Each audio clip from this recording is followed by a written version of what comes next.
Hey guys, how's it going? It has been a long time, shaking the table. It's been a long time since I've actually shot a video in this room.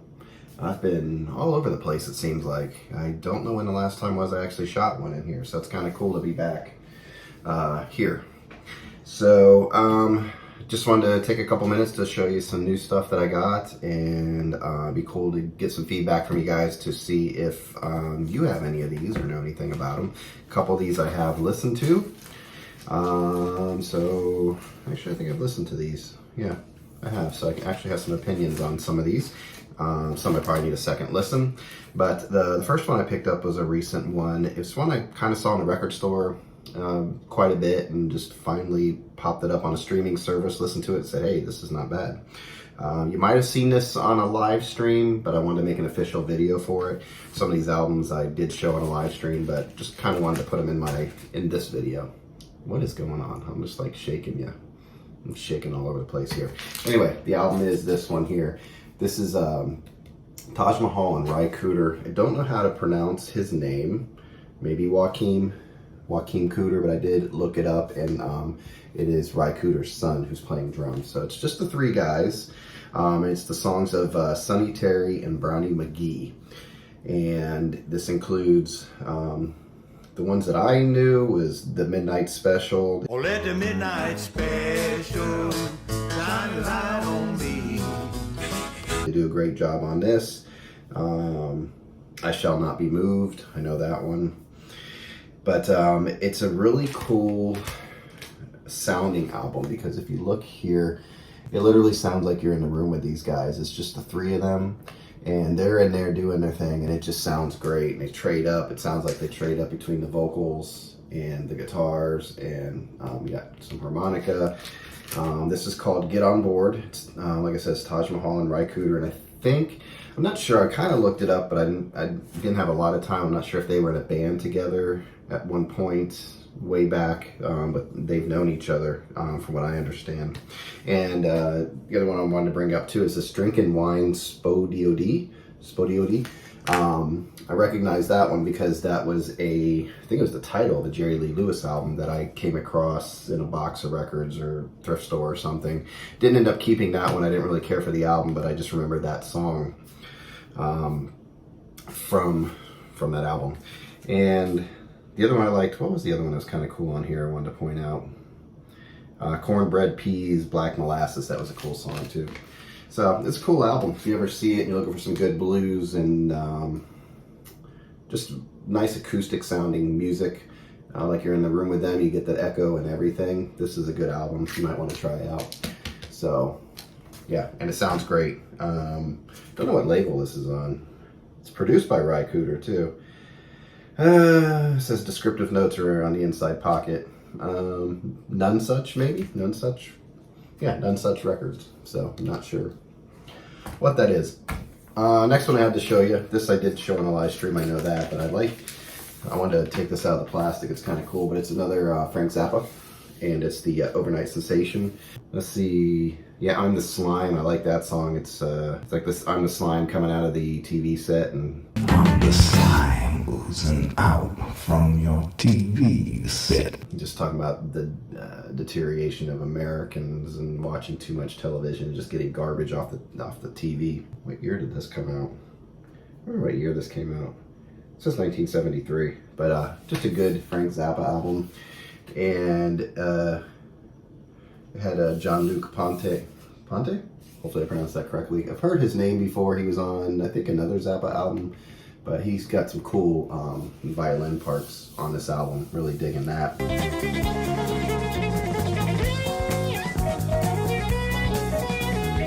You have George Duke, Ian Underwood, Ruth Underwood, Ralph Humphrey, Bruce Fowler, Tom Fowler, and Sal Marquez. But I like the artwork on this. When you open it up, it's really cool looking. A lot going on in there. Got some underwear rolled up on the floor. It looks like maybe a crazy Frank Zappa there. Maybe that's the Slime. So I didn't really look at it, but maybe these represent the songs inside, probably. Looks like a hotel room gone bad. There's some craziness going on over here. So if you ever see this album cover, take a good look at it. It is a gatefold. It's kind of cool. That's the inside. So yeah, enjoyed this. This one sounds very good. This is a remaster, reissue, Zappa Records. Not a pop, not a scratch, anything. Just a good sounding album. And I liked everything on it. The instrumentation is just what sells it for me on this album and a lot of these Zappa albums. He really had a jazz feel to him that I didn't realize when I was younger. I just thought he was this zany guy that could play guitar really well, but he's a really intricate arranger, composer. You know, just I'm really digging Zappa. And then I saw John Mellencamp, a couple weeks ago, 3 weeks ago. Friends over at Kingfish hooked me up with some tickets, and I got to go see him. And it was great because that's like a bucket list one. I always wanted to see Mellencamp and got to see him, so that was awesome. I picked up 2 of his albums after that point, and I got Scarecrow and The Lonesome Jubilee. And these sound great. These are older. I mean, the records are thinner, so I'm not exactly sure what kind of pressing it is or anything like that, but they are older records and they sound really good. They no scratches, no pops, so I'm really happy with these. I wanted to get Big Daddy, but I did. It's sitting over there. It's gonna go. Probably just trash it, maybe keep the album cover because it's got a big dent in it. I've showed you that live if you watched any of my lives and caught that. But yeah, Big Daddy, I didn't even see it in a record store. It's weird. And somebody made up a cool point recently about record stores and the lighting, and I have to agree. There's got to be something they do with the lighting, because I looked at these albums and checked them out and flipped them over and looked, didn't see anything. But I got this thing home. It looked like somebody took a nail and popped it with a hammer, little hole right inside the record. Don't know how I missed that. So anyway, I'll be looking for Big Daddy. Those are the 3 I'm interested in. But Lonesome Jubilee, this was, when did this come out? 87. And Paper and Fire is on this. Check it out. Cherry Bomb. That's when sport was sport. And grooving was grooving. Yeah, I think those are the main hits. But every song on this is really good. I enjoyed this whole album. I have and I really didn't get into that album so much, but I probably need to go back and replay it and check it out. Check it out, right? So yeah, good album all the way through. And We Are the People, he did that in concert when I saw him. I think he had these interesting lyrics of we send you our prayers, you know, the thing when tragedy strikes, well, we send you our prayers, we're thinking of you. Our prayers are with you. That's what really stuck out in concert. So yeah, if you're feeling shut down, may my thoughts be with you. If you're feeling shut down, may my thoughts be with you. So I'm not sure what exactly he was doing, if he's being sarcastic, you know, like, oh, it's tragedy and, you know, our thoughts are with you. If he's being sympathetic, or if he's being sarcastic. I want to think he's being a little more sarcastic because it's Mellencamp, and he always had a little bit of an edge to him. Especially when I saw him in concert, and a guy in the audience wouldn't be quiet while he was talking, and he told him to shut the F up. Now we're going to be doing all kinds of songs for you folks tonight. We're going to be doing some songs you know, some songs you don't know, some songs you can dance to, some songs you can sing along with. Why don't you shut the fuck up?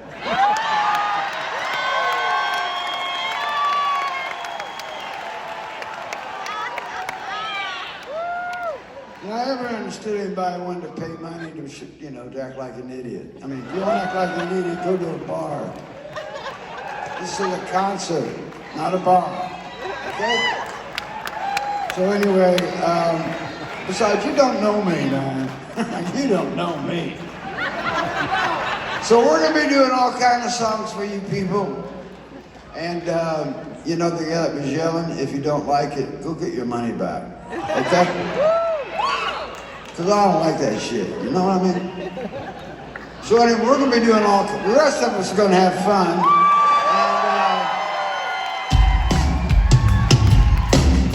So it was pretty interesting to see that. Anyway, so Scarecrow, I can't remember if this was the one that really put him on the map. This was 1985. What did I say? This was 1987. So Scarecrow, I don't know if this is exactly his breakthrough. I know Jack and Diane and Hurt So Good were big before this, but I don't think it did much for him. But maybe Scarecrow kind of really launched him. And this has songs. Yeah, Rain on a Scarecrow. And I never really got into that song. And then when he did it in concert, it caught my attention. And then I was listening to the lyrics, the blood on a scarecrow, blood on the plow. It's a cool song if you haven't checked that song out. Rain on the scarecrow, blood on the plow. Rain on the scarecrow. I don't remember if he released that one or not. But Small Town is on this. That played like crazy. Lonely Old Night. We'll see. US stand for something, and ROCK in the USA. So I had some big hits, but this is another one. There's not a dud on here as far as I'm concerned. Good instrumentation, good lyrics. He's talking about something here. You know, it's not just making an album. So very cool album. Then I have a jazz one here I picked up. I believe this is my first Hank Mobley. And I really liked this, Curtain Call. It's another one I have to listen to really get a good feel for it. But this is on Blue Note. It's on the Tone Poet series, mastered from the original analog tapes, recorded by Rudy Van Gelder. So everything you want, 180 gram vinyl. So yeah, really enjoyed this one. Saxophone player. I'm starting to understand. I'm not so much into the guitar players and not really into a lot of the piano players of jazz, but I do like the trumpet. I like the sax and drums. Anything Art Blakey puts together, I love his stuff. So this is a good album. Don't get too hip. That was a cool song. That does have a melody on it that's very catchy, that I like a lot.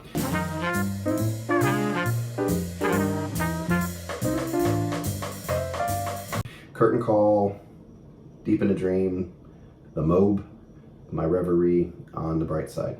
So yeah, this is a really cool one. I'm glad I got that. This is another beginner jazz album. If you're just trying out jazz, this would be a good one for you. There's the band there.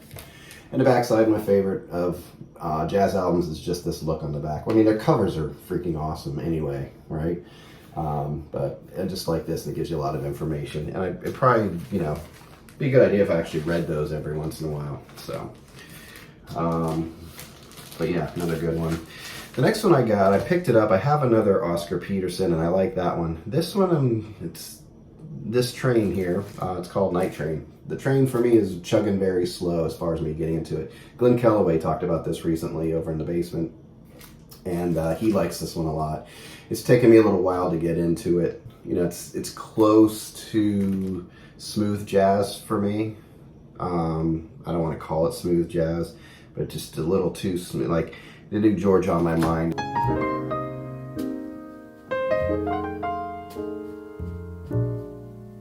When they do a song like that and the notes are matching what the person would be singing, I don't get into that so much. That's why I didn't like the Miles Davis. He did a live one. He did Human Nature by Michael Jackson, but he played it like Michael was singing it, and it just feels like just music to me. I just like good melodies and things like that in my jazz. So this one's taken me a little while. I'm not saying I don't like it, because it is a good sounding album. Both of especially this one. This thing sounds really good on my system. I really enjoyed it. And this does sound good. It's just the music itself that I'm trying to get into. Plays nicely.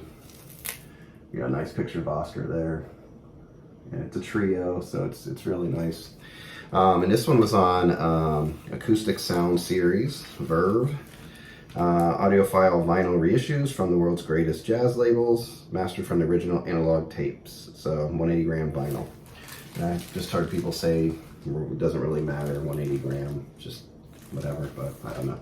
Don't know enough about the technology to tell you, but all right, so that's my recent pickups. I just wanted to share it with you. I'm glad to be back in the room and doing this. So hopefully you guys enjoyed this. Let me know what you think about some of these albums also, and we'll just leave it there. So I hope you guys, until next time, you're enjoying your music and you take care out there. All right, bye.